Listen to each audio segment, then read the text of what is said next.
La Colombie est l'un des pays les plus inégalitaires de la planète.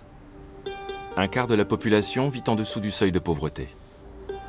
Ici, les plus nécessiteux vivent au jour le jour et gagnent à peine de quoi s'acheter à manger pour le lendemain. En Colombie, le coronavirus a contaminé plus de 15 000 personnes et fait plus de 600 morts. Le 25 mars, le gouvernement a instauré le confinement général pour pallier les carences de son système de santé.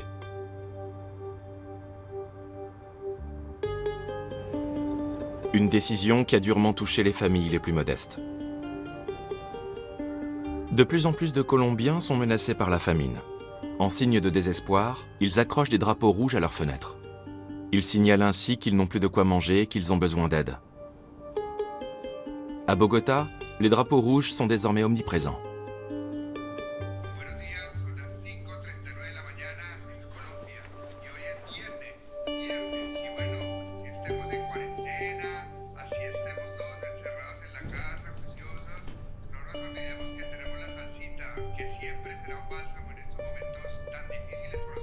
Depuis le début du confinement, Vladimir Rodriguez livre des colis alimentaires aux familles dans le besoin.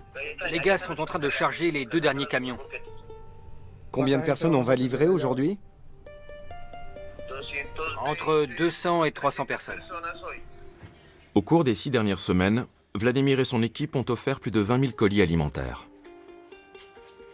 Mais face à une crise d'une telle ampleur, et dans une ville de plus de 9 millions d'habitants, cette aide est loin d'être suffisante. Il y a combien de drapeaux rouges dans ce quartier? Beaucoup. On est allé voir sur place et il y en a vraiment énormément. En 2016, le gouvernement colombien a mis un terme à 50 ans de guerre civile en signant un accord de paix avec les FARC, les Forces armées révolutionnaires. Vladimir est un des responsables de la mise en œuvre de cet accord à Bogota. Mais le coronavirus lui complique grandement la tâche. Bonjour à toutes et à tous. Il va falloir faire vite, mais si la distribution se passe bien, ce soir, plus de 3200 familles ne dormiront pas le ventre vide. Selon l'ONU, la Colombie présente le taux de déplacés intérieurs le plus élevé du monde. Plus de 7,7 millions de personnes ont dû quitter leur foyer pour fuir les combats. La plupart se sont réfugiés dans les banlieues comme celle-ci, au sud de Bogota. Dans les faubourgs les plus pauvres, la densité de population est 3 fois plus élevée que dans les quartiers les plus riches. Bonsoir. S'il vous plaît, un seul adulte à la porte de chaque maison, avec carte d'identité, masque et gants. Ok, on commence. À chaque distribution, vous notez le numéro de la maison, puis vous allez à l'immeuble suivant et ainsi de suite.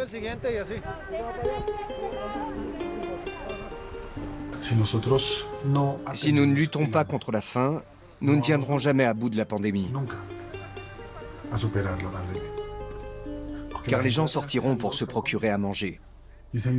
L'effet pervers de cette situation, c'est qu'à Bogota, le plus grand nombre de morts est enregistré dans des zones où les gens sortent de chez eux parce qu'ils ont faim.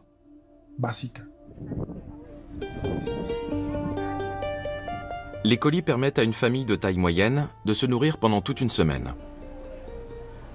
Mais les familles nombreuses doivent partager l'aide alimentaire entre plusieurs membres. Comment vous faites quand vous êtes confiné chez vous, que vos enfants vous demandent à manger et que vous n'avez rien à leur donner? Vous faites quoi? Vous les frappez? Non, quand vous êtes désespéré, vous sortez et vous allez travailler. Nous les adultes, on arrive à se contrôler, mais pas les enfants.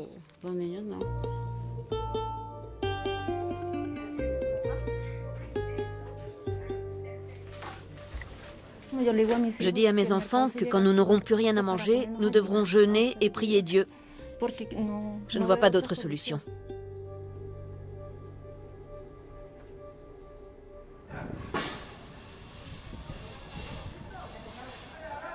Les quartiers riches se trouvent au centre de Bogota. Les banlieues sud, là où Vladimir distribue ses colis, sont habités par ceux qui ont perdu leur foyer. Des anciens combattants, des paysans et des indigènes. Ceux-là ont payé le tribut le plus lourd à la guerre. Mais aujourd'hui, alors qu'une paix fragile règne enfin dans le pays, leur situation reste précaire. Le coronavirus a accentué les inégalités sociales. Ces mêmes inégalités qui étaient à l'origine de la guerre civile. Merci beaucoup. Merci. Les personnes qui ont le plus souffert de la guerre sont aussi celles qui souffrent le plus actuellement. Beaucoup de gens sont angoissés. Ils ne savent pas ce qui va se passer. Personne n'avait anticipé ce que nous sommes en train de vivre. Personne ne sait de quoi demain sera fait, ni combien de temps ça va durer, ni ce qui se passera quand le virus aura disparu. Nous sommes ici pour vous proposer des activités, du sport, de la culture et de la musique. Mais s'il vous plaît, respectez les consignes de sécurité.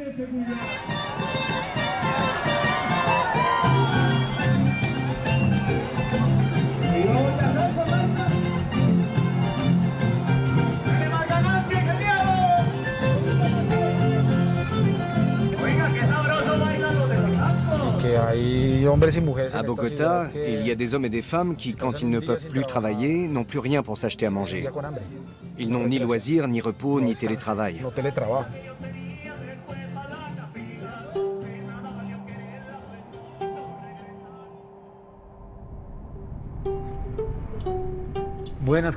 Bonjour, on ne va pas tarder à arriver au lieu de rendez-vous. Attendez-nous là-bas. C'est une zone militaire, on ne pourra pas y rester longtemps. Léo est un ancien combattant des FARC. Durant la pandémie, il distribue de l'aide alimentaire. Lors des négociations de paix, le gouvernement s'était engagé à favoriser la réintégration sociale des ex-combattants des FARC en les soutenant financièrement et en leur offrant des emplois. Mais beaucoup estiment que l'État n'a pas tenu ses promesses. Nombreux sont ceux qui retournent dans la jungle pour se battre à nouveau. Depuis combien de temps je suis ici? Eh bien, je suis ici depuis le 1er décembre, depuis que je suis au chômage.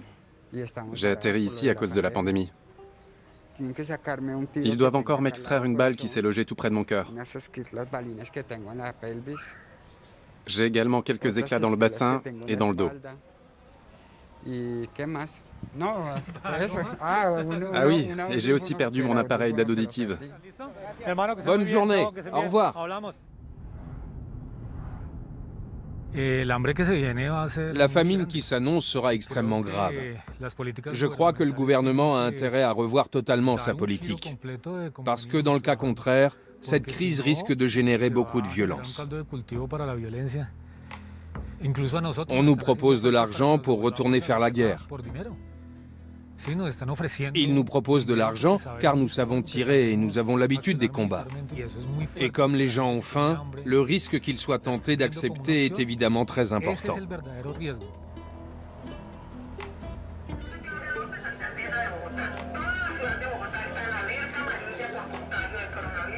J'aimerais que cette crise soit l'occasion pour nous tous de réaliser à quel point notre pays va mal.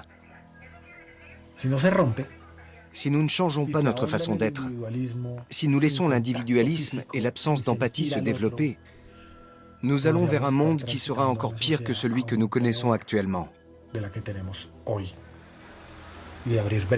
Les inégalités se creusent de plus en plus. D'un côté, vous avez ceux qui ont de quoi manger et des conditions de vie stables, et de l'autre, vous avez les laissés pour compte qui sont en détresse permanente à cause de la faim et de la misère.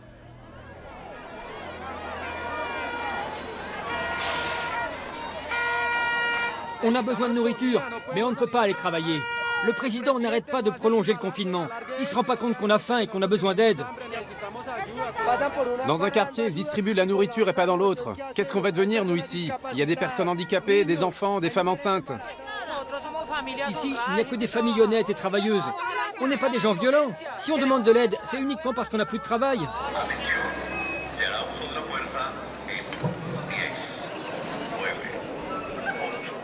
La Colombie a tenté de soigner les plaies de 50 ans de guerre. Mais les tensions du passé réapparaissent. S'ils ne nous donnent pas à manger aujourd'hui, on est désolé, mais on va mettre le feu à un autobus. On va les rendre fous, parce qu'ici, les gens ont faim. Faites venir le maire de Bogota. Faites-le venir. On a besoin de nourriture.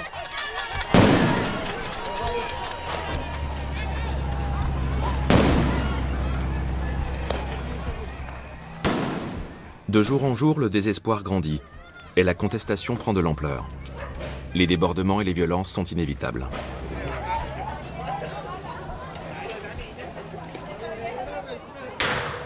Ici comme ailleurs, le coronavirus met à nu toutes les failles de la société. Les drapeaux rouges deviennent un symbole des inégalités entre ceux qui ont de quoi manger et ceux qui n'ont rien.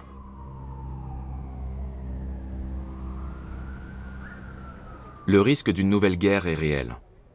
Et cette fois, le peuple ne se battra pas pour une idéologie, mais pour sa survie.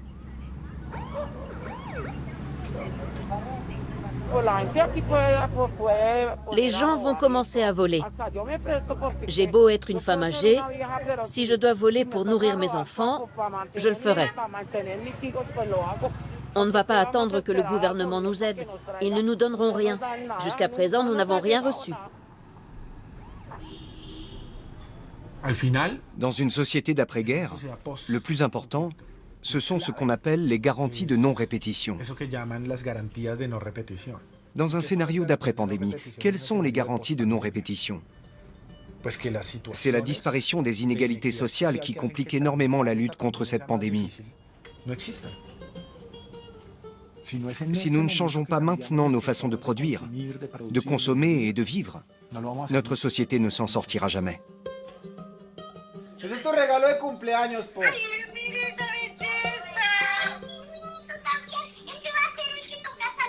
El pingüinito, perfecto. No pude estar de cuerpo presente en tu cumple, pero un corazón y mi amor siempre están ahí contigo. Ese día y todo. C'est la crise la plus profonde que nous ayons jamais vécue. Mais elle nous offre une occasion unique de changer la société et les mentalités. Si nous ne le faisons pas, nous n'aurons rien appris de tout ça.